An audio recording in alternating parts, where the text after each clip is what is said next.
WD.com. The energy.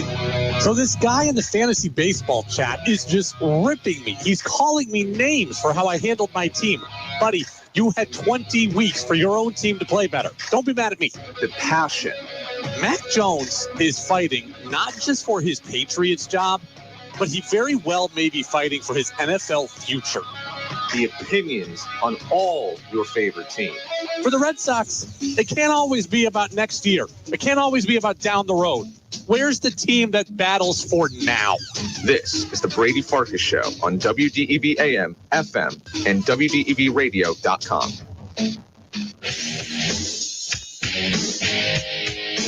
What's up, everybody? Happy Monday here on the Brady Farkas Show on WDEV AM and FM and WDEVradio.com. We have a full show today. We have all 90 minutes. We're going to need all 90 minutes. Once again, a Patriots therapy session for us after a really horrific 10-6 loss against the Indianapolis Colts overseas in Germany. We got some stuff on the Celtics to get to. Also, you can get in 802-585-3026. That's 802-585-3026. Danny, before we get into it, we already got a couple of texts coming in. We will get to all of your texts. But Danny, before we get to it, let's put a recap out there for our Friday night hangout session. Danny and I finally hung out after the show. We'd been talking about it. I was trying to see if Danny could keep up with me and with the crew around Waterbury. We had a blast. We had a good time. We went to dinner. We had a little show recap dinner over at McGillicuddy's. We went out, hung out with the crew at the American Legion with Steve and Rick and the crew. Tammy was awesome there as well behind the bar, as she always is. Then Steve and I went back to McGillicuddy's later and had a nightcap.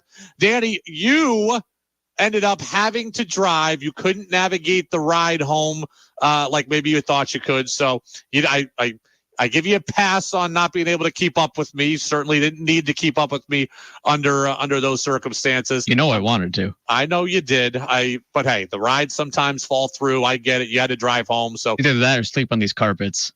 I slept in the studio. For what it's worth, I kind of thought I was going to have someone there to pick me up, but that didn't work out either. But I elected to take the bullet, to bite the bullet and sleep in the studio. Was I too rough? No, but was it worth driving home? Certainly not. It never is. So I slept in the studio. I've done that before in multiple snowstorms. So I have no problem with it. Me and that couch are now well acquainted. I had my own blanket. I brought my own pillow. And just in case something like this happened, and it did. So I'm glad I was prepared, although I left my pillow in the car and then it was parked too far away to go get it after. So I slept on a sweatshirt for the entirety of the night. It was a great night. We had a blast. We had a fun time. Too far, meaning around the corner? It was around the corner. It was very cold on Friday night, Danny. I did not want to walk back out. Okay. Once I had gotten in, I had gotten comfortable. I had some sweatpants on by that point. It was like 11:30. I was watching the basketball games. I was watching the Kings play against Oklahoma City on my laptop. I was like, now I don't feel like going back out. Too cold. I thought I even saw some snow flurries. So I slept with a rolled up sweatshirt. And all was great. I slept fine until Greg Titus walked in at 4 a.m. to do the news on Saturday morning and ended up waking me up a little bit. But did he know you were there? Did you surprise him? He did not turn on the light. He did not know I was there because he did not walk down to where the couch is. He just kind of walked right upstairs. So when 7:15 came around and I actually woke up and I went when I woke up and I went upstairs and I saw Greg and he goes, where'd you stay last night? Because he knew we were going out. He's like, did you go home? Or why are you back here so early? Or did you stay in town? It's like, no, I slept on the couch. He's like, oh, I'm sorry if I woke you. I'm like, yeah, well, you did, but no big deal. All was good. I got to say, I didn't realize how well this was going to work out, though. We had Kaya's going away party on Friday, right? So we had a bunch of food.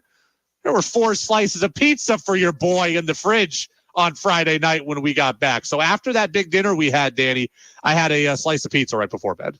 Not your sub? No, I took the Brady Farkas sub from the VG. I wasn't having that at midnight. I wanted to appreciate that in all its glory at noon the next day for lunch. So I had that for lunch the next day. It was great. It was a smart move by me to not get the lettuce on it, and so it would keep overnight better. And I had a piece of pizza at midnight after my Kings won against OKC. I had a piece of pizza. So it was a fun night had by all. Some of you saw us around town. And we'll have to do that again. So the show, we have good camaraderie on the air. We need camaraderie off the air as well. So, Danny, thanks for coming out. Of course. And hopefully next time you won't have to drive, and maybe you can be the one sleeping on the couch in the studio. We just need a second couch. Well, maybe I won't have to. Maybe my ride situation will work out better. So, Tex says, we talked a couple weeks ago about us getting cakes sent to us in honor of the Brady Farkas show birthday a couple weeks ago. Tex says, were there any leftovers from the cake or pie for that sleepover? No, those are long gone. So the cakes and pies are long gone. Just a leftover pizza. Somehow I thought there were mozzarella sticks too, but I think someone took those with them. So there were no mozzarella sticks to be had for me when I was the only one in the studio, or for Greg Titus at 7 a.m. All right. Let's get to the Patriots, Danny. Let's go. 5, 4, 3, 2, 1. And here we go. The opening thoughts on the Brady Farkas show are brought to you by Sticks and Stuff and by Swanton Lumber, Vermont's most complete locally owned home center with locations in Enosburg, Derby, Middlesex, St. Albans, and at Swanton Lumber. They are also in Rouse's Point, New York, and they're online at sticksandstuff.com. That loss, that game, is as low a point as I can remember, right? 8 years now for me, or 8 seasons for me in Foxborough, or in the area rather, covering the team in Foxborough. That's as low a point as I can remember, right? And I was here right as Tom Brady was, I got to town right as Tom Brady was missing time for Deflategate. So I didn't go through the summer of Deflategate, but I was here as Brady suspended for 4 games. I was here for a Super Bowl loss and the Malcolm Butler benching. I've been here for Tom Brady leaving town. I've been here for Cam Newton getting benched multiple times in the same season. I've been here getting walloped by Buffalo in the playoffs. I don't think any of that is as low as I feel after yesterday's game. The New England Patriots are 2-8. The New England Patriots are irrelevant. The New England Patriots are a laughingstock. The New England Patriots are the team that other teams used to make fun of, right? We used to sit here and make fun of the Jets or the Raiders or the Browns. The New England Patriots are now more irrelevant than all of them. And that is a sad thought. That is a sobering reality. We've been trending in that direction. I've used the word irrelevant at various other points of this season. Yesterday's loss crystallized everything for me. I have 3 distinct takeaways out of yesterday's game, right? We're going to unpack the Patriots here in a handful of minutes, but I have 3 distinct takeaways coming out of yesterday's game, right? And I'm going to say them right off the top, and then we'll dig into them. But I want you to know exactly what they are very, very clearly. Number 1, yesterday was the end of Mac Jones for 2023, and it very much feels like it could be the end of Mac Jones, period, for the New England Patriots. That's number 1. Number 2, felt like, I'm less strong in this one, but it felt like yesterday really could have been the closing curtain on Bill Belichick. And 3, what happened at the end of the game was the worst coaching decision I can ever remember Bill Belichick making. The Malcolm Butler Super Bowl debacle is up there, but in a single game vacuum, that was the worst coaching decision I can ever remember Bill Belichick making. Let me start with 1, right? Takeaway number 1. Mac Jones is done for 2023. I cannot play him again, barring injury. Unless there is injury to Bailey Zappi or Will Grier or the 7th-string wide receiver, who right now I would put at quarterback over Mac Jones. Barring injury to those guys, I cannot play Mac Jones again this season. He truly is broken. I said at the beginning of the year that as much as I don't believe in him long-term, Mac Jones should be the guy. He's better than Zappi. He's better than anyone they had. Remember, they had Cunningham in preseason. He was better than those guys, and you had to learn to see what you got in him this year. He very well still may be better than all their alternatives, but I am done learning about Mac Jones for now. Nothing good is going to come from him playing, right? You see what is happening to Zach Wilson in New York, what is happening by him having to be out there every single week.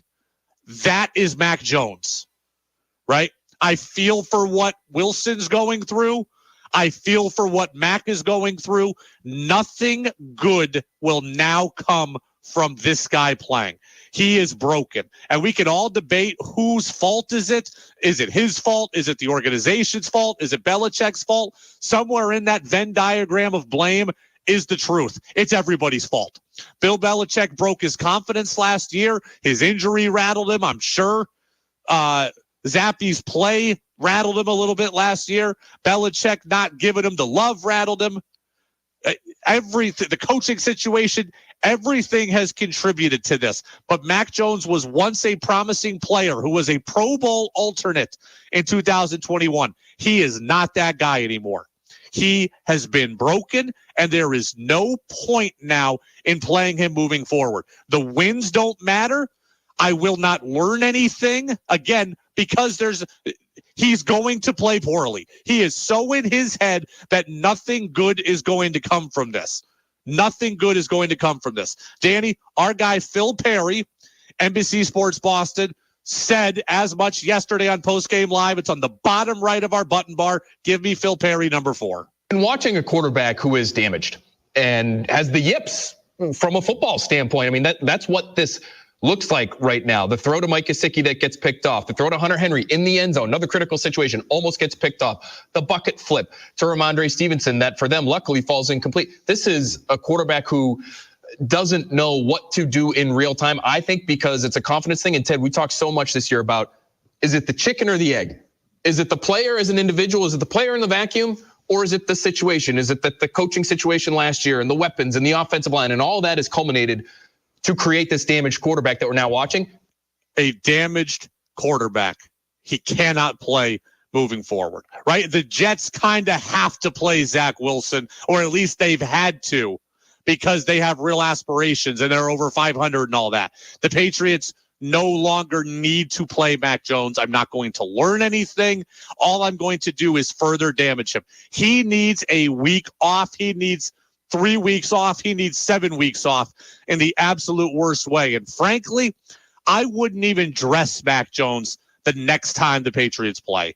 They are on the bye week. That will clear his head a little bit. But when they come back to play the Giants, another game the Patriots should win against a bad team with their own quarterback issues, I would not even dress Mac Jones. You want to start Zappy? Fine. Make Greer the backup.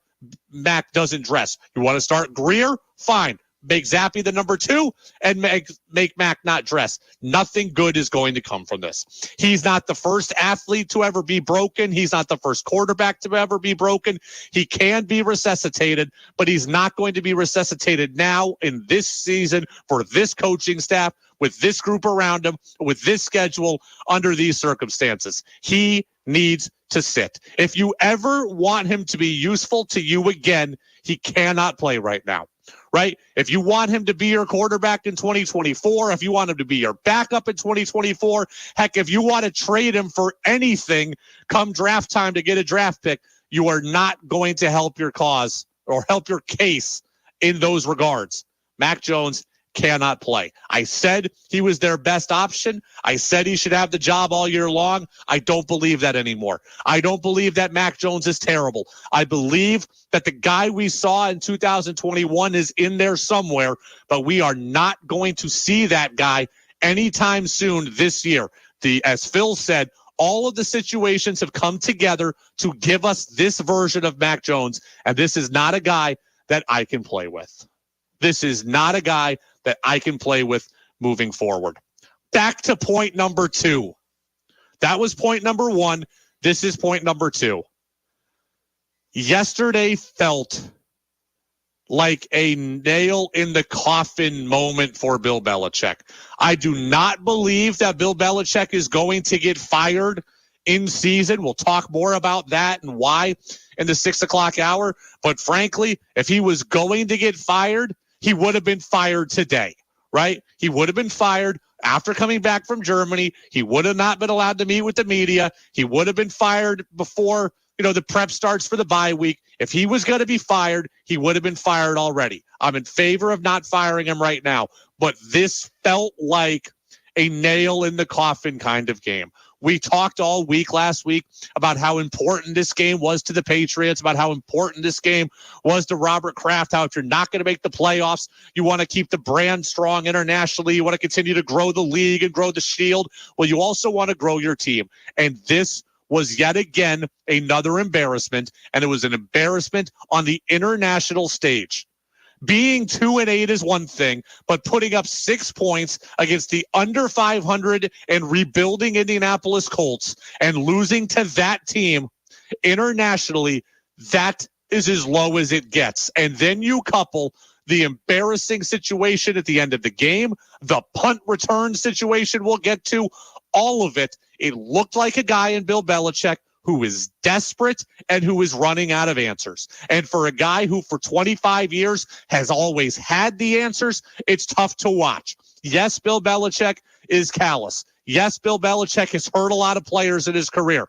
Yes, his methodologies are not great. And it would be completely poetic justice if Bill Belichick is fired unceremoniously someday in the way that a lot of players were shown the door unceremoniously. Patriots Hall of Famers like Ty Law and like, Teddy Bruschi, Richard Seymour, all these other guys that were cut or traded or whatever. It would be poetic irony if Bill Belichick is let go like that. So I get there's a lot of people who don't want to feel bad for Bill Belichick. I usually don't either. But it's tough to watch the guy who's always been ahead of the curve look so far behind, and the Patriots look broken, and it's because of him. The roster is not good. He built it. The team is not responding. He runs the locker room. The old way of doing things evidently isn't working. Guys are now defiant on the Patriot way, and the quarterback has been ruined by decisions you've made. An embarrassing loss overseas. This is the low point of the season. This is the low point of the post-Tom Brady era. It does not get worse than this. It won't get worse than this for Robert Kraft. And this feels like yesterday. We may see Bill Belichick coach more games for the Patriots, but yesterday that felt like the end. And number three takeaway from yesterday. What happened at the end of the game yesterday was the single worst coaching decision I can ever remember Bill Belichick making in an individual game. The Malcolm Butler benching is certainly up there, and it had bigger stakes. But in terms of a single game decision, that was the worst decision I can ever remember Bill Belichick making. Bill Belichick says countless times, over and over and over again, I'm going to do what's best for the team. I'm going to do what's best to help the team win. You're telling me that putting in a quarterback that hasn't thrown a pass since week 5 and has barely thrown any passes this season, putting that guy in completely cold with a minute 50 or so left in the game with no timeouts is the best scenario to help the team win? I refuse to believe that.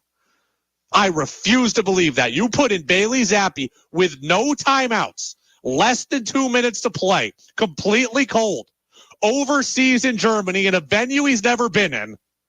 You put in that guy in that situation, and you tell me that's consistent with all you've ever believed about doing what you can to put the team in the best situation to win? Baloney. That wasn't. I don't know, like Peter says on the text line, if Belichick was looking to spite Mac. I don't know if he's looking to spite Zappi by putting him into an unwinnable situation, but that was an unwinnable situation. Were the Patriots going to win that game with Mac Jones? Probably not. They very well might have ended the game exactly like Zach Wilson ended the game yesterday for the Jets with a bad pick. It very well might have gone that way, but you should have gone with Mac, let him go down with the ship, and then give Zappi the reins the next week or the next game if you wanted to. That was garbage. That was absolute garbage. It was garbage for the team. It was garbage for Zappi. And I don't really care about what it was to Mac. Quarterbacks get benched, but in that situation, it's bad for the team. The team is only down 10-6, right? The team still thinks they have a chance to win. The team had just seen Mac move the ball down the field and get them into the red zone. The team might have still thought there was a chance to win with Mac there, and instead, you went and gave it to a cold guy in the biggest moment. How is that helping the team the best way possible? We talk all the time, right? Baseball, we're going to have platoon splits, or we're going to play righties against lefties and lefties against righties. In basketball, we talk about, hey, we're going to let this guy only shoot from the corner. We're going to let this guy only shoot from the post. Everything in sports now is about maximizing your athletes and giving them the best chance to succeed. That was not giving Bailey Zappi the best chance to succeed. Okay, that was not giving Bailey Zappi the best chance to succeed. And the game ends on a fake spike. Danny, play me the highlight. A fake spike interception in which Zappi is throwing it to I have no idea who. There's a receiver there and 4 Colts around him. Even I don't think I would have made that pass with pressure coming on me.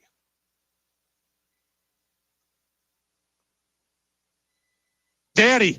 Trying to find it here, Brady. I'm so mad. It's here. I got it. Thank you. Less than 40 seconds to go.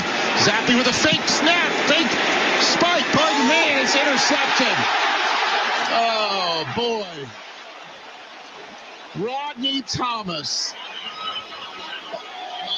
A Bailey Zappi fake spike leads to a game-sealing interception. Words I didn't wake up thinking I would say. Me either. Bailey Zappi fake spike interception. Absolutely ridiculous. We're a little too late, I think, to fully unpack the Patriots. We're going to unpack the Patriots at the start of the 6 o'clock hour then. I'm going to read the text. The fake spike, I mean, we got a ton of text coming in here, right? So let's go to Glenn in Brookfield. I think nobody being back for the punt was equal to the Zappi substitution. That's not true at all. Okay. The punt thing was bad. We'll get to that in unpacking the Patriots. We can quibble about how it was done. I don't disagree necessarily with the premise of going after the kick, but the quarterback is the most important person on the field. And you put in a cold quarterback to do this? No, that was worse. Text says, a week ago, you said they should keep Belichick. You felt he is owed that. I think this is not fair to the team. The players need to be respected and know they are part of building something. If you're not going to keep him, he should retire, resign, or be let go. I think keeping him for the remainder of the season is not right. What does it accomplish? What does it accomplish? Because let's be honest, most of the players are probably not going to be back next year. So you could fire Bill Belichick and you could rally the troops and you could get a little Vegas thing going on where you got the interim coach and he's got the energy and all that, and you might win a game or two. But who are you rallying? You're rallying these guys that probably aren't going to be there. I mean, I really don't know who is going to be back on this team next year as a guarantee. Right? I don't know if Mac is back. Zeke won't be back. Ramondre Stevenson is in his, let me see. I'm going to check Stevenson's contract. I believe he is in the final year of his deal. Let me, okay, this is a very convoluted. I'm on it. I got it. Okay, he's got 1 year left. So Stevenson will be back. Pop Douglas will probably be back. I don't think Thornton will be back. Parker and Juju are on this team, but God knows if they can get rid of them, I'd get rid of them too. Like, there are not a lot of guys in the building that I'm confident are going to be back next year. Christian Gonzalez, Judon. I mean, I could see half the roster turning over. The situation in New England is that bad. If this was like, hey, I had a young quarterback and a bunch of young guys that I want to build up and rally, then maybe I don't have that. I have a roster that's going to be completely gutted next season. So, no, I don't believe that. Text says, great monopoly, spot on. I think we mean monologue. It's probably an autocorrect thing, so thank you very much. Text says, yeah, Juju will be back. Yeah, Juju will be back. Parker is back. They're under contract. Hunter Henry, I think, is in the final year of his deal, if I'm remembering correctly. So the offensive line, like, who knows about Trent Brown? It's an ugly situation. As I said recently, the Patriots have one of the worst situations in the league moving forward. Like, they have one of the worst situations in the league moving forward. I mean, Danny, we can go and look at the other teams that are bad right now in the NFL, right? The Jets, 4-5, that's a frustrating situation for them. Aaron Rodgers is going to be back. Whether it's in mid-December, like he says, or whether it's next year, there's a reason for optimism there. I look at the Broncos. They've won a couple of games in a row. They go into Buffalo and win tonight. That all of a sudden is a much more optimistic, maybe it's or against Buffalo, I should say. If they win that game, they will have won, I believe, 3 straight. And with Sean Payton there, who's a Super Bowl winning head coach, I think you'd have to start to feel better about the situation in Denver. Now, Deshaun Watson looks like it might be an awful contract, but hey, Cleveland's 6-3. There's reasons for optimism there. They're tied for second place in their division. The Colts, they're 5-5. It's not a great situation, but they still got the franchise guy, and Anthony Richardson. There's a reason for optimism there. Tennessee, I don't think that's a hugely bright situation, but Will Levis looked great in his first appearance in the NFL. Did not look great yesterday, but there's at least the hope that Will Levis can be the guy. The Giants situation's pretty dire. The Giants situation is the one that rivals the Patriots right now. Daniel Jones is out. He's going to be out into next year. We had questions about him anyways. That's an ugly situation. Saquon Barkley's on a 1-year deal. That's ugly.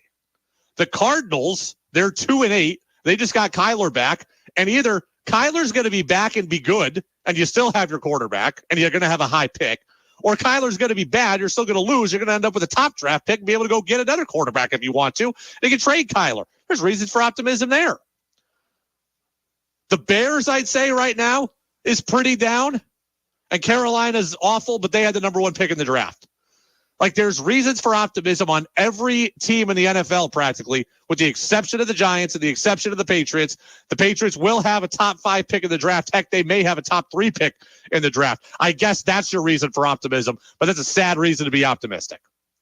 That's a sad reason to be optimistic.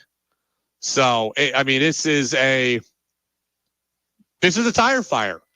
The Patriots have become the team that we all used to make fun of, right? I would sit here for years and say, oh, the Patriots are playing the Jets. Okay, there's a 30-point win. Oh, the Patriots are going to play to Cleveland. Okay, that's going to be ugly. Hey, the Patriots are playing, let's see, another team. The Patriots are playing Jacksonville. Oh, I'm going to Patriots in Jacksonville. Yeah, Brady, who won that game? Oh, yeah, the Pats did 51-3. Oh, the Lions. We're going to play the Lions. That'll be over by the first quarter. We'll go to bed early on Sunday Night Football. No, the Patriots are now that team. Teams are now looking at the Patriots as their get-right game. It's embarrassing that it's gotten to this point. It's embarrassing that it's gotten this far. It's embarrassing what they've done to Mac. It's embarrassing how they handled yesterday at the end of the game. Absolutely ugly. And guess what? It's not going to get any better. Not this year. We're going to continue talking about it. We're going to unpack the Patriots. I've gone into the narrow crevices of this game to try to find a couple of positives. I found a few positives out of yesterday's game. I'll tell you which Patriot is not on the team anymore when we come back as well. And I'll tell you about the early New Year's resolution that I have made. I don't believe in New Year's resolutions. I'll tell you why I'm doing this. We'll talk about it next on the Brady Farkas Show with the 2-8 Patriots at the center of the discussion. Coming up after CBS News here on WDEV, AM and FM, WDEVradio.com, and always streaming on the free WDEV radio app. Yes, seriously, 100% free. Apple Store, Google Play Store. Go get it. This is WDEV. Vermont's news station, owned and operated by the Radio Vermont Group. From the top at Sugarbush at 96.1 FM, WDEV Warren and Waitsfield. In Barrie at 96.5. In Montpelier at 98.3. Along with our founding station, AM 550 WDEV Waterbury, Montpelier. Streaming at WDEVradio.com. 92 years of serving Vermont. The friendly pioneer, WDEV. This is CBS News on the Hour, presented by Indeed.com. I'm Monica Ricks. President Biden is pushing for Israeli forces to protect a large hospital in Gaza where people are dying as fighting continues. It's my hope and expectation that there will be less intrusive action relative to the hospital. IDF spokesman Lieutenant Colonel Jonathan Conriquez says Hamas is operating under that hospital. Not only are they hiding under Shifa, they're also actively preventing the safe evacuation of people from Shifa. Thousands have fled the facility already, but hundreds are still sheltering there despite a loss of food and power.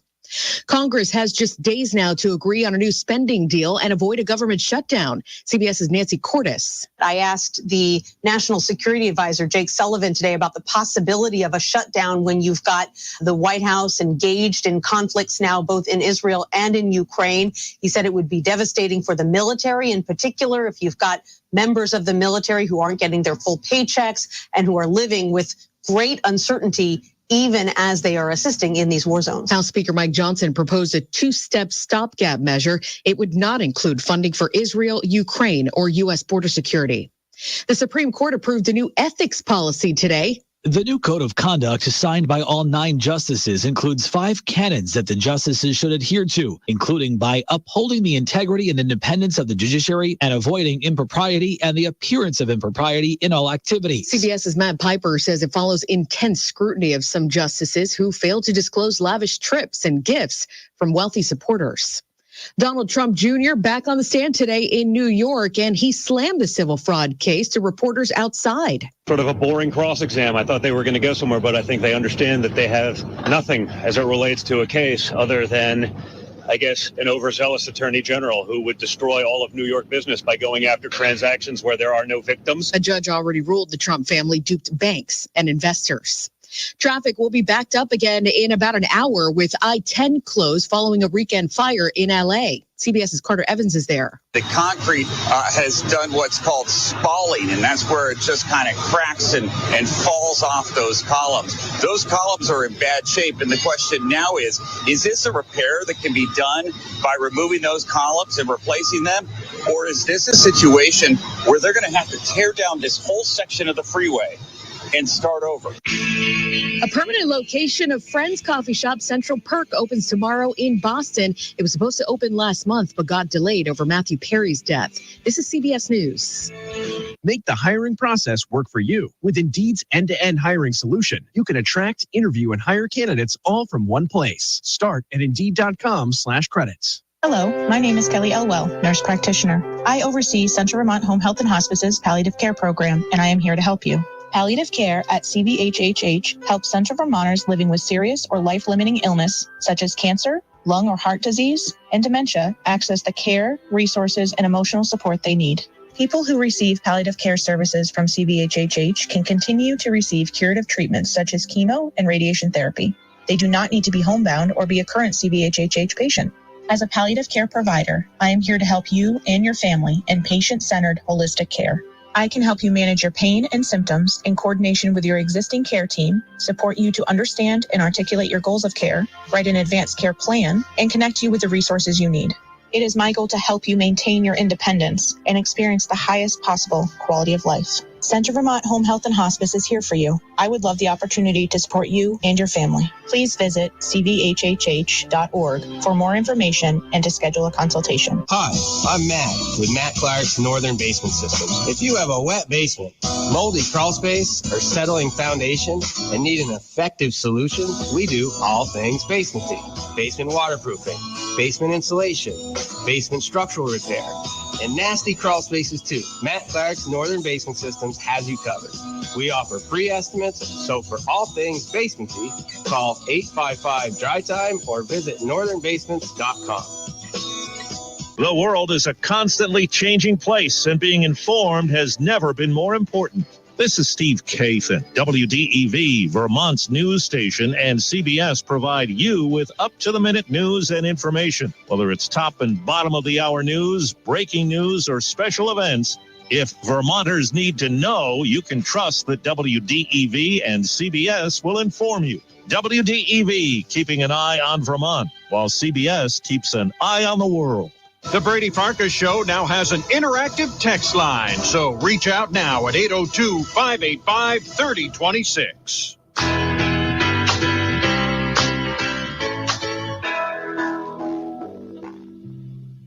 Now it's back to the Brady Farkas Show on WDEV AM, FM, and WDEVradio.com.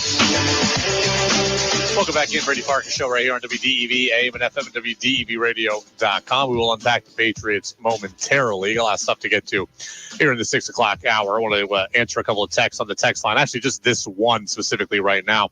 Kyle over in South Burlington. Brady, are you willing to sacrifice the next 7 games to go into the draft and possibly have a quarterback that can help the franchise for the next 15 years? AKA, am I willing to tank? Here's the thing, Danny.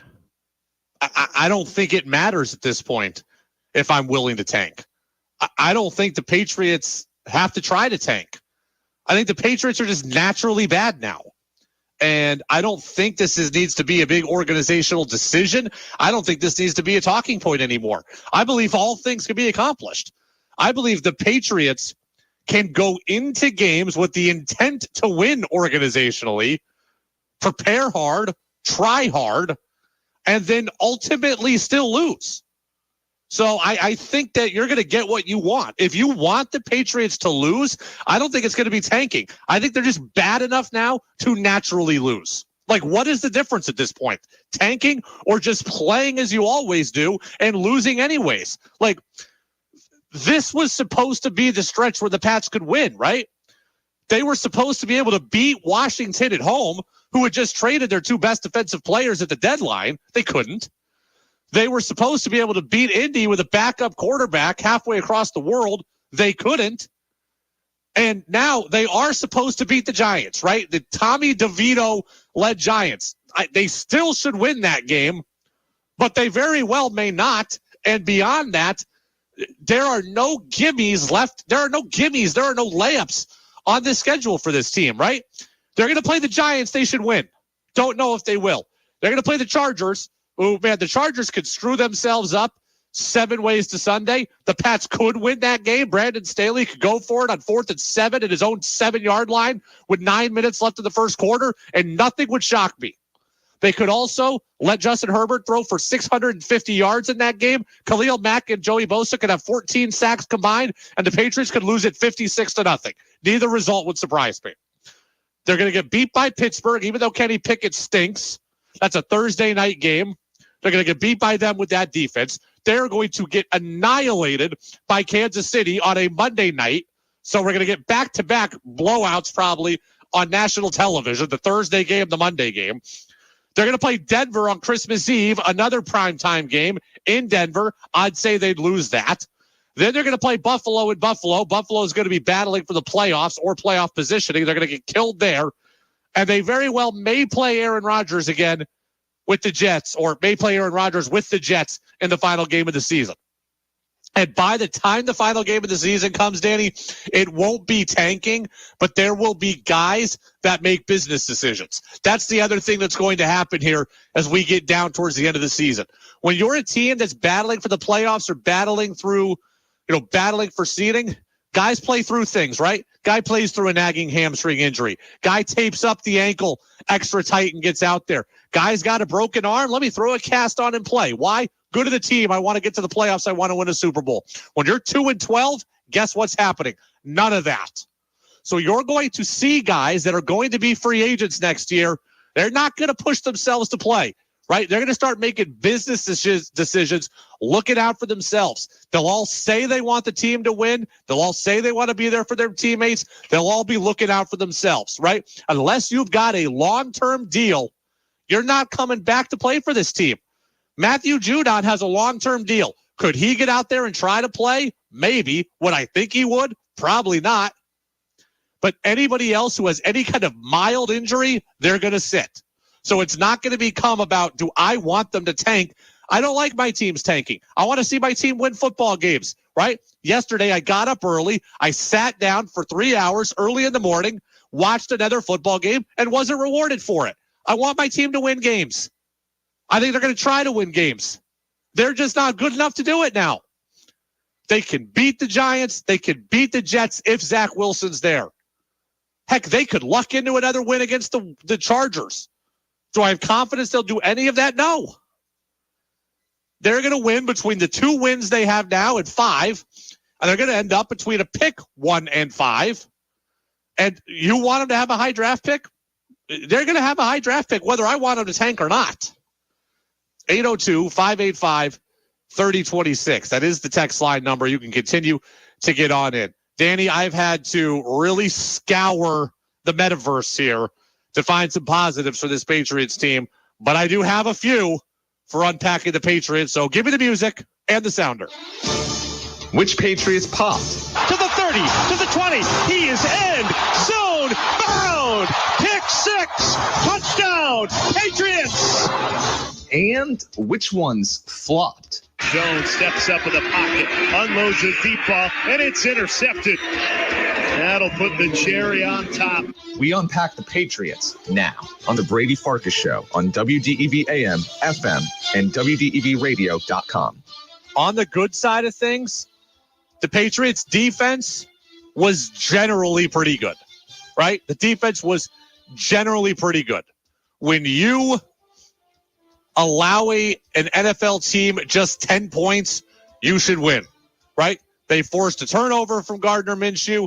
They only allowed the Colts to have 14 first downs, which isn't very good. The Colts only had 264 total yards in this game. Generally, the defense was pretty good, right? For a defense that hasn't been very good lately, that's been getting carved up, they held an NFL team to 10 points. They forced a turnover. A former NFL rushing champ, Jonathan Taylor, had just 70 yards. So there were, in general, the Pats defense pretty good. On the bad side of things, the Pats defense was still bad when they really needed it to be good. For the 3rd consecutive week, the Pats got beat on critical 3rd downs. They got pummeled on 3rd and long each of the last 2 weeks. And Danny, there was a 3rd and 6 inside 5 minutes to play in which the Patriots had a chance to get the ball back quicker, but instead, Gardner Minshew danced around and did this and got a first down. Minshew's going to throw. Minshew, buying time, flips it out for downs. What a catch by the rookie. I mean, that was 3rd and 6. Get a chance to get off the field earlier, get the ball back earlier. You would have given Zappe more time, as I recall, on the clock to go and try to work a late game thing with no time. I mean, just 3rd and 6, right? You had made Minshew dance all day. You made him leave the pocket. He had happy feet. He was helter-skelter in there. And on 3rd and 6, you allowed him to go and get the first down, a critical one at a critical time. It's what bad teams do. Even when you're good, you're not that good. The defense yesterday was good overall, wasn't good when it needed to be. On the good side, I'm going to go once again for like the 3rd time this year with Ezekiel Elliott. This guy has played much better than I expected him to. And look, I thought he was going to be a short yardage back and a goal line back. The Pats don't really get to the goal line all that easily, so we haven't seen him put up the kind of short yardage and touchdown numbers that I thought he was. He was good yesterday. 13 carries, 54 yards. He had 2 catches for 34 yards. When he touches the ball, good things happen. And I got to give him credit for it, right? I got to give him credit for it. I don't think he'd be this productive if he had to get 27 carries a game and he was doing it every week. But he's healthy, knock on wood, and he had 13 carries for 54 yards, over 4 yards a carry, and a long of 9. He had 17 yards per reception yesterday. When he touches the ball, good things happen. Patriots actually ran it fairly effectively in general yesterday. 36 carries, 167 yards, 4.6 yards per carry. The Colts couldn't stop him. The Colts couldn't stop him on the ground. The Patriots could have run it every play and probably won this game. Instead, they elected to let Mac throw it one too many times, and he gets the interception, and they end up losing. But finally, the Patriots ran the ball with a purpose and effectively. On the bad side of things, the pass protection. Like, I don't know what it's like to be an offensive lineman. Every one of them will tell you it is easier to run block because you're going forward than it is to pass block because you are on your heels and someone else is running forward at you. So that makes sense to me. But for a team that could run block as well as they did yesterday, I still don't know how you could be as bad as you were in pass protection. Like, Mac was bad. Mac has no time to throw. And I don't want to totally gloss over things, and I don't totally want to excuse his performance, and I don't want to make excuses for him, but Mac has no time to throw. I mean, the Patriots were sacked 5 times yesterday. I think all 4 of them were in the first half. There's nowhere to go with the football. Guys can't get open. Mac has no time. That's not a good combination. You ultimately lose the game. On the positives, I can't believe I'm going here, but the Patriots kicking and punting unit was pretty strong yesterday. I really can't believe that that's where we've come from in this season, Danny, that we are talking about kickers and punters being the positive on this team. But Chad Ryland had a field goal that he made yesterday. He also missed one, so that wasn't all perfect. But the kicker, or the punter, Bryce Behringer, 4 kicks, 250 yards, a long of 79. You talk... Ryland made 2 field goals, of course. How can I forget? 10-6. Behringer, 4 kicks, 250, 63 yards per kick, 2 touchbacks. That's no good. 1 inside the 20, a long of 80. I mean, you get an 80-yard punt, you're gonna raise my hair on my back a little bit. Hey, that's pretty cool. There you go. Like, this is where we're at. Kickers and punters have made the good section of unpacking the Patriots. On the bad side of things, let's stick with special teams. What in the hell was with the Patriots punt return unit? Right? There was a point in that game where the Colts are backed up inside their own 15. Colts punters in the end zone. Patriots show that they're going to go after the block. They've got Demario Douglas out there on the left covering a gunner, and they have no returner. And what happens? The kick ends up going to nobody, takes 20 yards extra of a roll, and we talk about a Patriots situation where you could have field position like at midfield, turning into having it at like your own 17 because you didn't have a returner. So, Danny, let's go a little football nerd here for a second. If you're going to play it straight, you're going to have a returner. That's fine, right? Returner, couple blockers. Hey, let's catch the ball and try to get something and turn it into a really good field position. Okay, fine. You don't want to do that. Let's just say you want to go for the all-out block. Then go for the all-out block. They put Demario Douglas on the side. What are you on the side for? He's covering a gunner, so what? So nobody can return the ball? Like, if he's not going to be back there returning it, put him on the line and let him go try to block it. At least then it would have looked right. We could have argued with, they shouldn't have done that. But at least they would have had 11 guys blocking. The benefit of trying to block the punt is so you can have 11 on 10, right? You've got 10 guys blocking, 11 rushing, and the punter all the way back there. The numbers game is in your advantage. You made it 10 on 10. You made it 10 on 10. You're not blocking the kick oftentimes like that. Demario Douglas, either be back there to return the kick, be back there to fair catch the kick, or get up on the line and try to block it. What the hell's he doing hanging out there with the gunner who's gunning after nobody? There's nobody there to return. Completely embarrassing. Okay, let's continue with the bad. Danny, play me the Mac Jones interception, please. Jones on the play fake. Intercepted, and returns just for a couple yards by Blackman. The footwork. Again, we talked about it last week. The footwork for Mac Jones is bad. He has happy feet. He's not confident. He sees the rush there before it's actually there. We made fun of Sam Darnold and the Jets seeing ghosts Monday Night Football a couple years ago and all that. Mac Jones is seeing ghosts, right? Like, Mac Jones is, for the second straight week, He jumped and threw off his back foot. When you do that, you don't get enough power on the ball. You're not Patrick Mahomes, right? Mac Jones needs to be a guy. When you have subpar actual physical abilities, man, your everything better be buttoned up. Your preparation, your studying, your relationship with your teammates, and your footwork. And Mac's footwork now is lazy. He's throwing off his back foot because he thinks the rush is there when it's not. He's throwing off his back foot, not driving his foot forward, not driving off his back leg and getting something on the ball. I get he wanted to throw that ball with some touch, but I mean, my goodness, we're at the 15-yard line. That ball came up 5 yards short of Gesicki. Bad footwork. On the good side of things, I'll say this. I like the way that Mac Jones handled the whole thing after the game, right? You know he's crushed. You know he's sad. You know he's hurt. You know he probably knows he's not starting again. You know he probably knows his fifth-year option's not getting picked up. You know he probably knows his tenure in Foxborough as a starter and maybe as a player is done. You know he's handling it tough.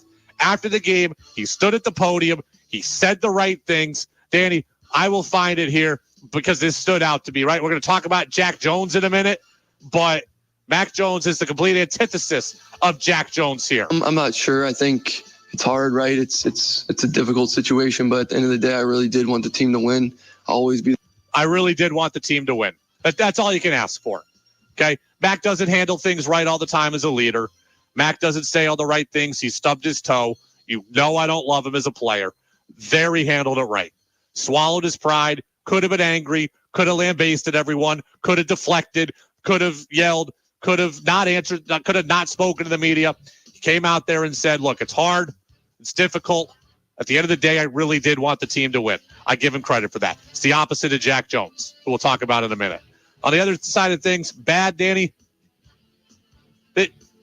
You're 2-7, and you got 60 yards to go before halftime. You refuse to throw the Hail Mary. Just throw the Hail Mary. Like, what are they doing? A team that can't score has a chance to throw it to the end zone and maybe get pass interference. Maybe get a lucky bounce. No, we're good. Let's head to the locker room. We're good. The whole thing is a clown show. The whole thing is a clown show. It's just the whole operation right now is horrific. 802-585-3026. That's unpacking the Patriots. Danny, I feel like I've spoken for 50 minutes straight here. Your thoughts watching the game yesterday? You've summed it up pretty well. Awful. It's just hard to watch. Like, really hard to watch. It is hard to watch. I got to say, by the way. Looks like they were playing like that game where, it's raining and they're just nothing's happening. Even though they did get first downs, they just can never get in the end zone. They have a really hard time getting in the end zone. We talked last year about being able to finish in the red zone.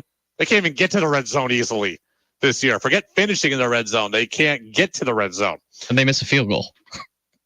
And Ryland has been good. I think he made like 7, 8, 9 straight before that, but 35 yards. Yeah, that was ugly. I still put him. I still put him in the good category because that's where we're at. You got to find something. I would start Will Grier in the next game. I have no use for Zappy. There are a lot of you on the text line that have been clamoring for Zappy. I have no use for him. Could he be any worse than Mac? Yeah, I think he could. Could he be any better than Mac? I would say probably not.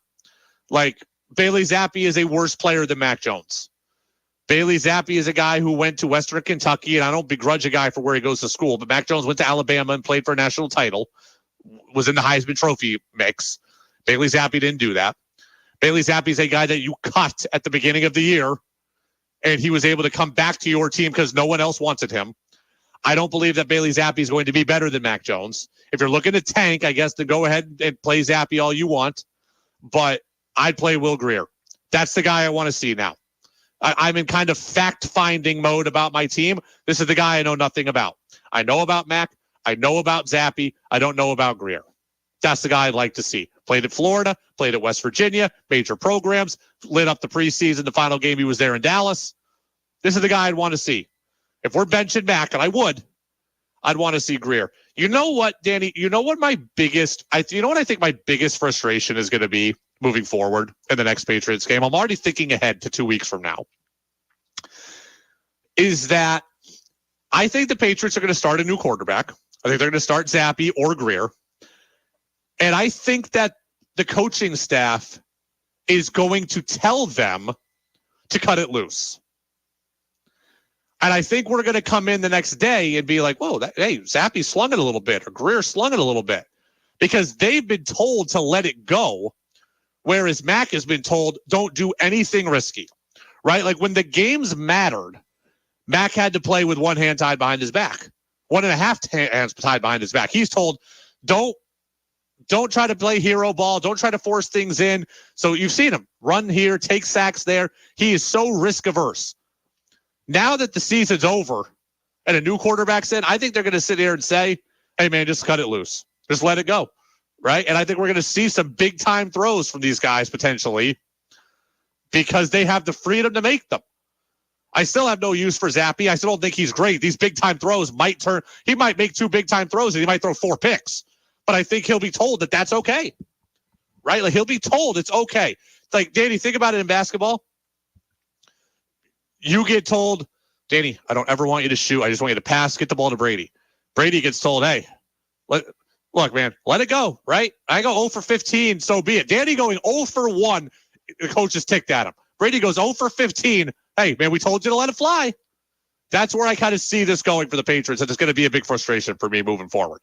I want to see Greer. I think Greer has some stuff to him, as I recall. I'd like to find out, but I think whoever plays is going to be allowed to play with a lot more freedom than Mac's been allowed to play. Text says it is a circus. It is a circus. So Brady Farkas show on WDEV, AM and FM at WDEVradio.com. I want to get to another thing that's a circus for the Patriots. I want to tell you about the life change that I am making, and then I want to get to Danny's Celtics. Another clown show from the weekend. What happened with Joe Mazzulla? We'll get to all of it next on the Brady Farkas show on DEV. The WDEV studio is sponsored by Sticks and Stuff and Swanton Lumber, Vermont's largest independent home center, powered by Marvin Doors and Windows. Go to sticksandstuff.com for store locations and hours. The most popular and sought-after big band in the world today, the Glenn Miller Orchestra, comes to the Barry Opera House this evening at 7 o'clock. You know the music, you've loved the music for years, and now you can experience it live in concert. The Glenn Miller Orchestra is considered to be one of the greatest bands of all time, and the band stays true to its roots with original arrangements, smooth crooners, and memorable tunes like Tuxedo Junction, In the Mood, and Chattanooga Choo Choo.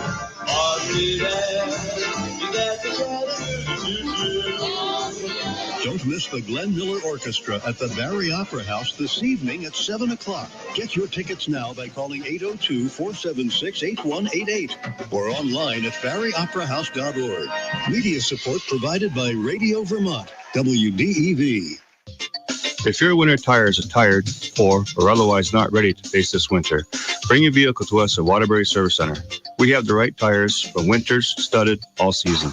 From tiny hybrids to 3/4-ton trucks. We wash, clean, mount, and balance your tires. Stop in today and find the tires you need and the service you deserve. We're Waterbury Service Center, helping you through another long winter. Full service repair right on Main Street in Waterbury. Thank you.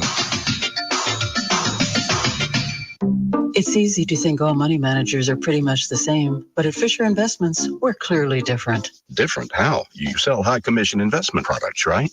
No, Fisher Investments doesn't sell any commission-based investment products. Well, you must earn commissions on trades.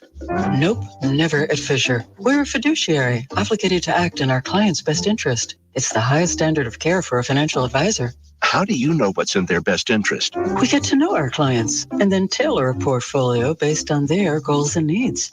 But you probably sneak in some hidden and layered fees. No, we have one transparent management fee structured so we do better when our clients do better. Wow, you really do look out for your clients. That's because our top priority is helping them achieve a comfortable retirement. It might be why most of our clients come from other money managers. Visit FisherInvestments.com to find out why investors like you switch to us. Fisher Investments. Clearly different money management. Investments and securities involve the risk of loss. Local businesses advertise with WDEV because they get results. I've been advertising on WDEV for a number of years now. It's been a really great spot for me to get my name out. They're an excellent partner for our advertising dollars. We jumped at the opportunity and we're so pleased we did. We have experienced incredible results. Interested in advertising on WDEV? Contact us at WDEV@radiovermont.com. Think you know sports better than Brady does? Text in with your thoughts at 802-585-3026.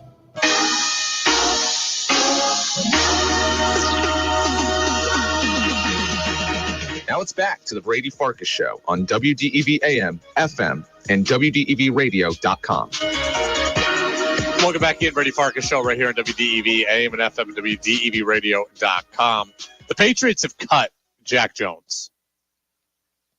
Jack Jones, who was the fourth-round draft pick last year out of Arizona State, and looked really good at times, right? He had the pick down near the goal line against Detroit last year, had a pick 6 of Aaron Rodgers in that game in Green Bay. Jack Jones looked really good. It looked like a steal of the draft. Now, Jack Jones has been cut by this team. And there are a couple things going on here, right? First off, for Jack Jones, this is an embarrassment. Okay. I talked about this last week with J.C. Jackson. We'll get to him in a second. If you are Jack Jones, you are spiting the people that believed in you. You are spiting the team that gave you a chance. You are biting the hand that feeds you. This is an absolute embarrassment. I do not deal with people who are not self-aware, and Jack Jones does not have self-awareness. Jack Jones has been given several chances and has now blown all of them in New England. He will get a chance somewhere else because he has some talent, but he has blown all his chances in New England, and this is an embarrassment. Look at Jack Jones's resume, Danny. He goes to one college, has some issues, has to transfer. Ends up at Arizona State. Then he gets drafted in the 4th round instead of higher up where he belongs. Why? Because his previous issues have people worried. The Patriots draft him anyways. They play him. Plays well. End of the season last year, he ends up suspended. So there's his first issue in New England. Then in the offseason, he ends up getting arrested for allegedly carrying loaded guns into airports or into an airport. Gets arrested. Patriots say, okay, hey, we're going to play you anyways. We're going to keep you. We're going to play you. Charges end up getting dropped. He's hurt for the first 6 games, comes back off IR, immediately plays and plays a lot. Then ends up late to the team hotel, right? You've already got some strikes against you. Show up late to the team hotel. The team says, hey, we're going to leave J.C. Jackson home, but we're going to take you to Germany. We're going to give you one last chance, right? We're going to give you one last chance to bump up your attitude, is what Doug Kyde of the Boston Herald said. And what does Jack Jones do? First quarter of the game, he's not playing. He sits on the bench away from his teammates, hood up or something over his face or whatever, not engaged, and then he gets to go in the game still. And the Patriots have cut him today. Good. I don't care if you have talent. I don't care. I don't want you around. This is the kind of nonsense. When you're 2-8, you're not dealing with this. No. Right? I don't know if Bill Belichick is trying to send a message to the locker room for the rest of the year. I don't know if he thinks he's going to be here next year and he's trying to rebuild the culture on the fly. I don't know what it is, and I don't care, but I don't need Jack Jones here anymore. I'm glad they cut him. Have all the talent you want. You're going to be doing this? I don't have room for you anymore. Not when you've had as many chances as you've had. There was red flags coming out. Patriots took you anyways. How'd you reward him? Get suspended the last week of the season. Off season, issues, guns. Safe to say that's pretty serious. Then, bad teammate. 3 strikes, you're out. Bye. What's interesting to me, Danny, is this. The Patriots left J.C. Jackson at home, did not take him to Germany, but still took Jack Jones. I don't quite get it there, right? If you're going to not take J.C., why not just not take Jack either? I don't know. Don't care anymore. Jack Jones is never going to play for me again. And frankly, J.C. Jackson's never going to play for me again either. The report is now out that last week, before the loss against Washington that J.C. Jackson, it's not just that he was late to the hotel, he didn't show up entirely. I don't have time for him either. All right, let's see. Albert Breer, Danny, the Monday morning quarterback. Give me Albert Breer, number 3, talking about J.C. Jackson. The problem with J.C. Jackson is this falls right in line with everything else, and if you want to go back to his first stint in New England, part of the reason they didn't bring him back is because of these sorts of issues. Then he gets the big contract out in L.A., and he had a zillion problems out there. He didn't fit in with his teammates because he didn't work or compete like everybody else. He had the elective ankle surgery after training camp. They never got him back from that. And the Chargers did everything they could. They connected with some of his ex-Patriot teammates, Devin McCourty, Stephon Gilmore, Kyle Van Noy, to ask them, like, hey, what can we do to get this guy going? And none of it worked. And Tom Curran, NBC Sports Boston, continued on. He was asked, who's at fault when it comes to J.C. Jackson and Jack Jones and their behavior?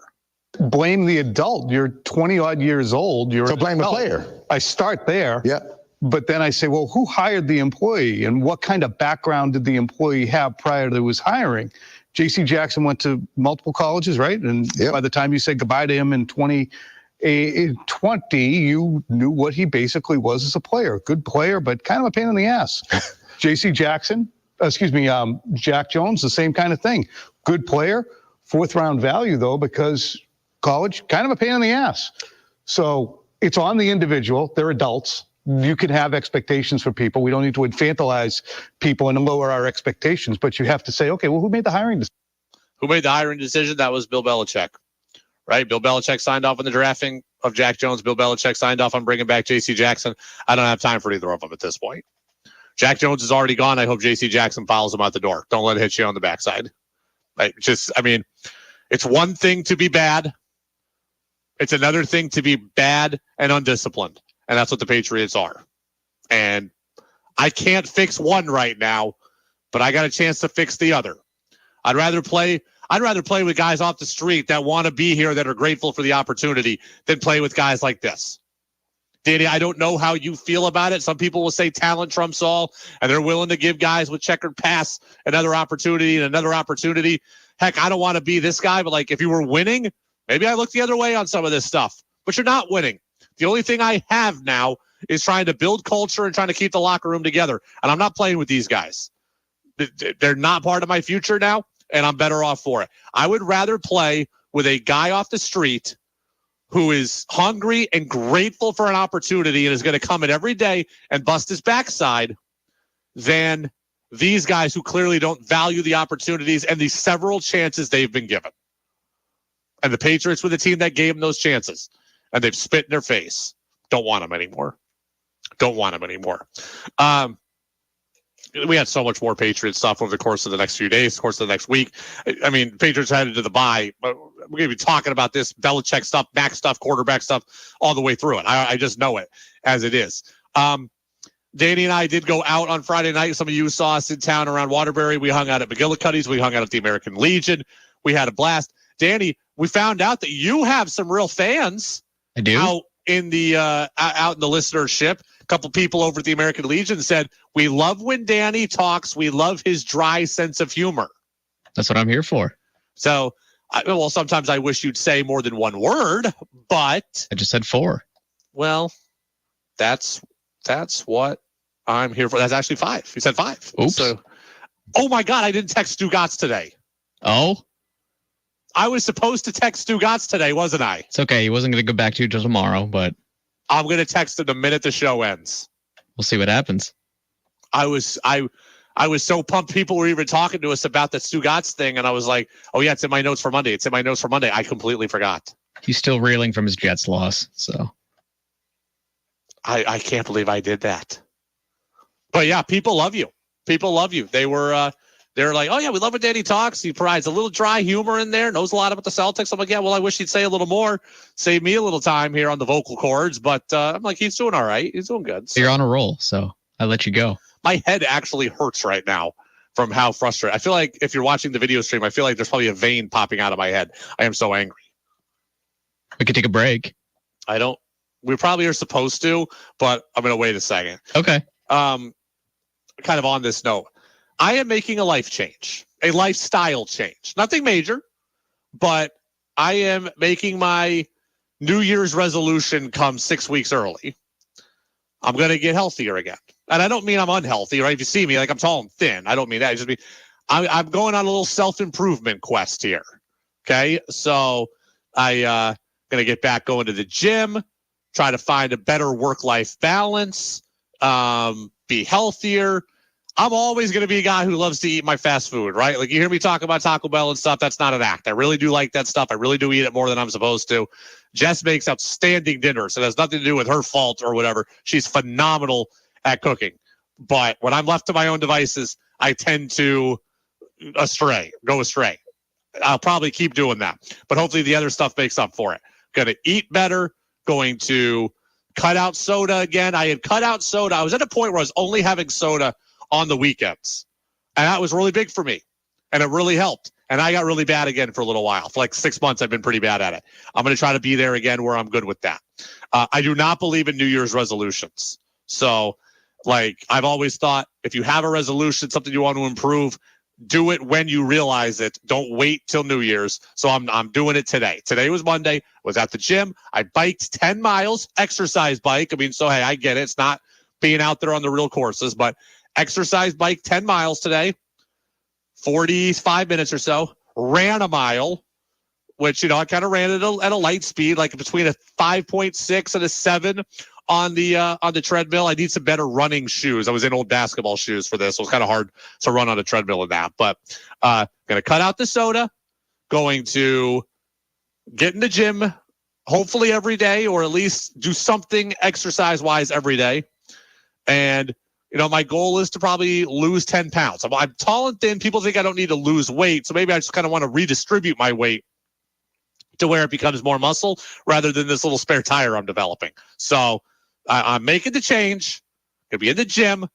Going to be hopefully, you know, lean and mean here in 2024. And it starts today. So I am, after my night of being out of the town on Friday, sleeping on the station couch and eating the leftover pizza, I was like, this is great for the weekend, right? It was a Friday, so I'm good with it.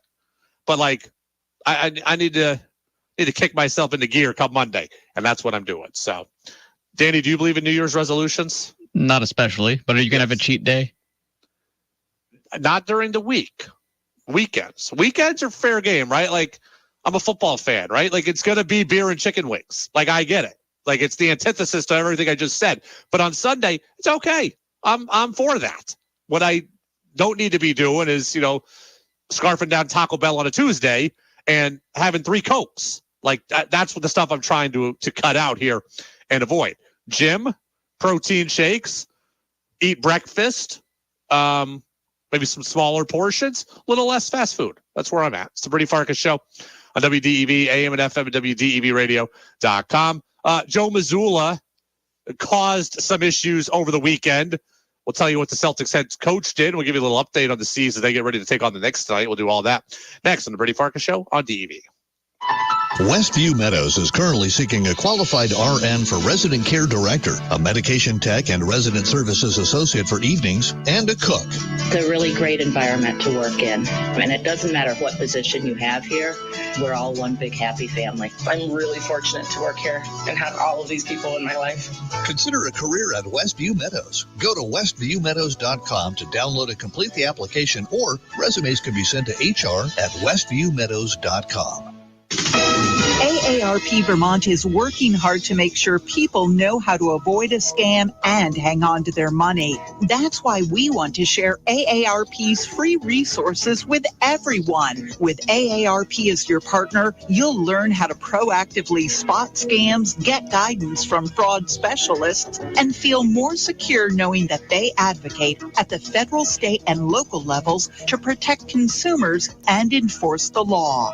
Today's tip is about Medicare Medicare scams. Be suspicious of anyone who contacts you promoting a Medicare plan. Legitimate health plans can only contact you if you've requested information or if you have an existing relationship with them.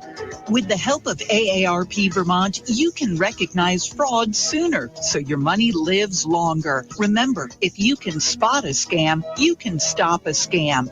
Get more tips at aarp.org/VT. Get early access to Macy's Black Friday specials and find big savings on gifts they'll love right now while supplies last. Like the season's latest coats, 60 to 65% off. Select boots and shoes for her, just $19.99.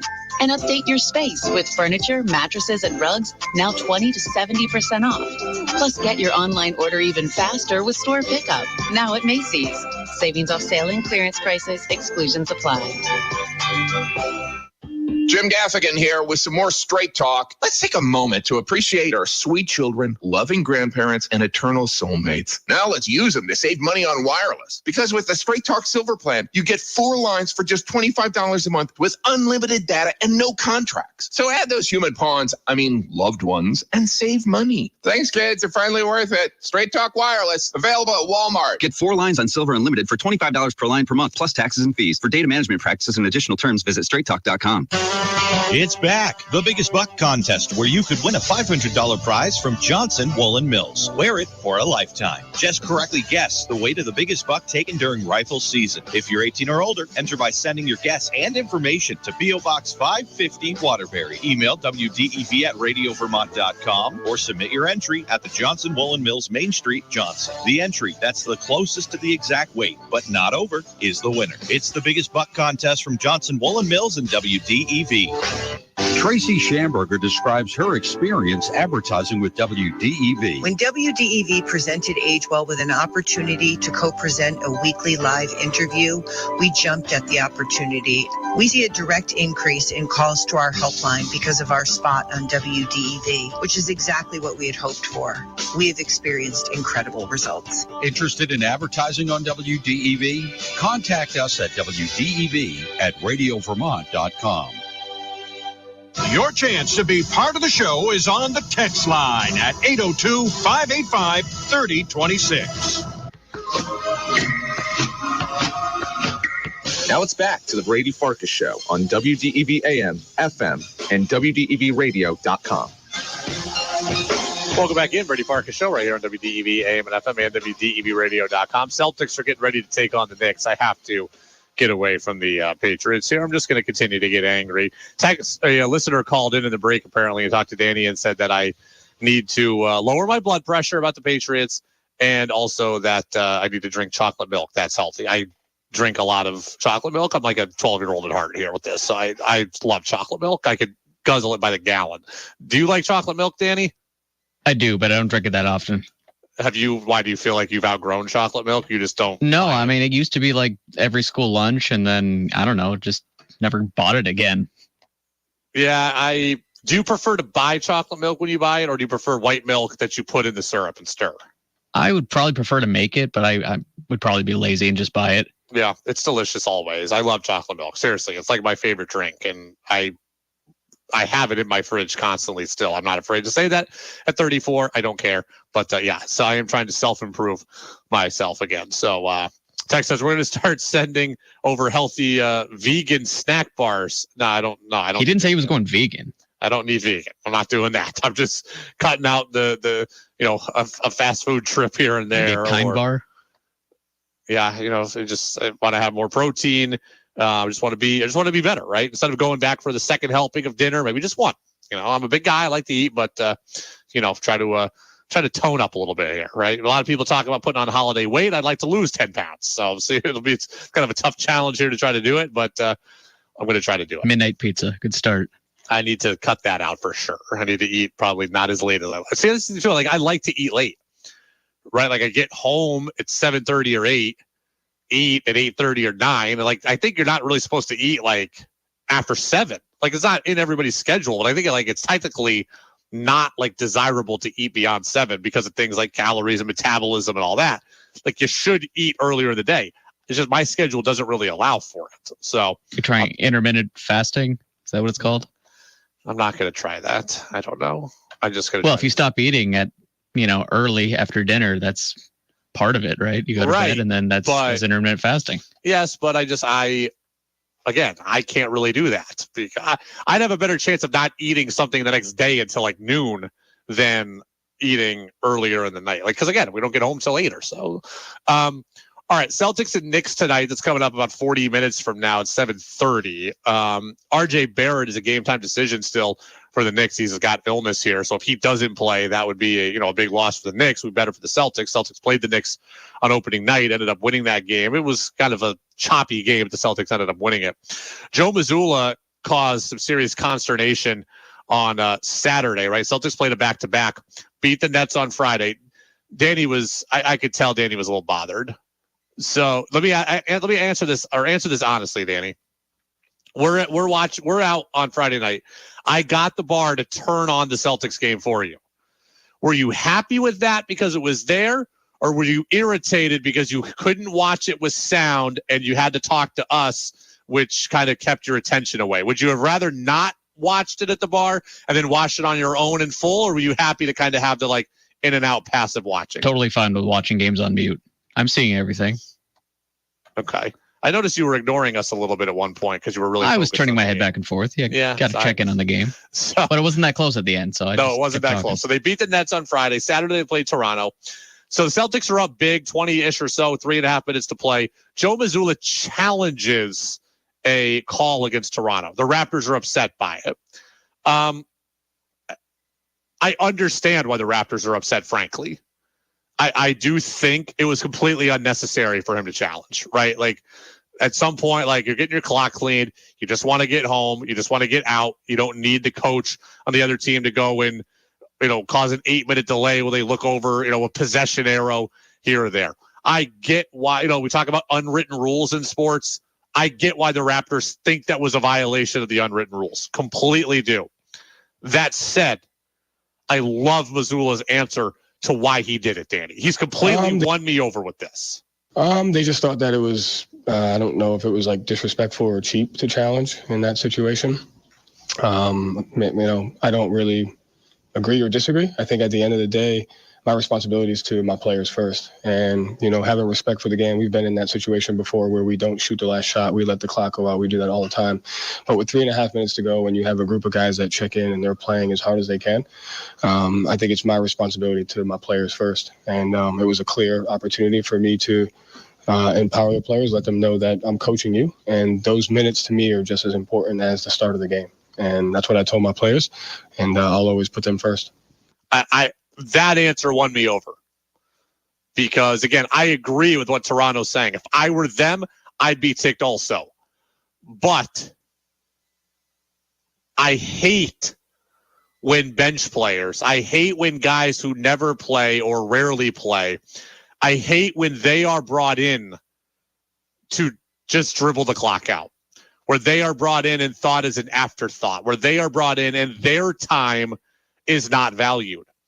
So if Joe Mazzulla is sending the message that your time is valued, if he's sending the message that I'm trying to help you get better or I'm trying to treat you like I treat everybody else, I'm for that. Danny, we talk about this a lot come high school sports season, right? Team gets blown out, we bring in the bench guys or the bench girls, and the team is just told to not shoot, right? I've seen this before. It's in Vermont, we don't have a shot clock, right? We have a mercy rule. So in Vermont, team gets up big, and then all the bench players get brought in, and we're playing on a running clock, and then they're told not to shoot. And I'm like, whoa. These people go to practice just the same as the other people do. I want to see those players get a chance to play, get a chance to excel, get a chance to score, get a chance to shoot. They deserve the opportunity. I would agree in the NBA as well. Yes, it's the NBA. Yes, it's the pros. Yes, it's not high school. But if Mazzulla is sending the message that, no, your minutes matter. Hey, you might only get 3 minutes this week. You might get 90 seconds this week. You deserve to actually play the game in the way everybody else does. I'm going to be okay with that. I do get why Toronto's mad. Toronto should be mad at the replay center for not getting the reviews done quicker. That's fine too. But I get why Toronto is agitated by the whole process of it, right? Like, hey, we're getting beat by 20. The game's effectively over. Everybody's waved the white flag. Let's just get out of here. I get it. I'd feel the same way. And if it were baseball, when something like that happened, we'd see somebody throwing at somebody. So I get all sides of this, but Mazzulla's answer won me over. Now, you see life, Danny, through green-colored glasses. I got to assume you have no problem with this at all. No, but I'd be okay if Toronto's coach wanted to challenge something similar. Down 20, up 20. It's fine. Like, that's their prerogative. Yes, but the team that's winning always gets held to a different standard, right? When you're down 20 and you want to do something, it generally gets, it's allowed. When you're up 20, people get more angry. And I like I said, as somebody who I get the unwritten rules. Mazzulla's answer won me over. UVM women's hoops, really good comeback effort against Providence on Friday night. They lost by 10, but man, they tied or won 3 of the 4 quarters against Providence, which was insane. So they lost 57-47. They continue to need more scoring, right? Emma Utterback had 15. No one else had double figures. If UVM is going to win games against big programs, they're going to have to get the star efforts from their stars besides just Emma, right? Besides just Emma Utterback. So it's still a good effort. It's important, but they lost by 10. They're 1-1. They'll play on Friday against Quinnipiac. Men's team did exactly what they're supposed to, right? I told you I don't have many takeaways from playing D3 teams. They beat Plattsburgh by 51 points, 92-41. That's exactly what I want to see. I'm sorry for Plattsburgh. I'm glad you got to play a D1 team. Happy for UVM that they got the win. Alamutu continues to be really good. That did impress me. TJ Long was good. We're going to have Aaron Deloney on the show tomorrow. AD is going to be with us at about 6:30, as he is every other Tuesday. So as the team gets ready to go to Myrtle Beach for the holiday tournament there with the College of Charleston, it's going to be a good tournament. We'll kind of get our sights set on that as we talk to Aaron Deloney tomorrow. Go download the full show podcast. The Patriots are 2-8. I can't believe we're saying it. Go relive the podcast. Jazz with George Thomas is next. The countdown to 4,000 is now underway at Lamoille Valley Ford. Folks, earlier this year, I challenged my 3 teams, and here's Rick the Kid to tell you.